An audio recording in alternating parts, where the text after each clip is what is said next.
শ্রী শ্রী রামকৃষ্ণ উপদেশ স্বামী ব্রহ্মানন্দ দ্বারা সংকলিত উদ্বোধন কার্যালয় থেকে প্রকাশিত। বিষয় সংসার ও সাধন। নির্লিপ্তভাবে সংসার করা কিরকম জানো? পাকাল মাছের মতন। পাকাল মাছ যেমন পাকের মধ্যে থাকে, কিন্তু তার গায়ে পাক লাগে না।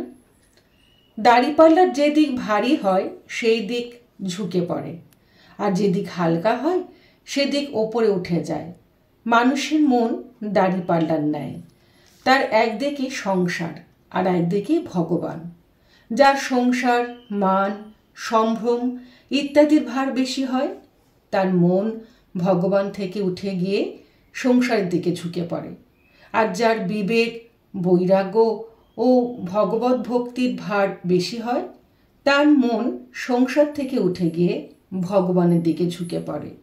জয় ঠাকুর, জয় মা।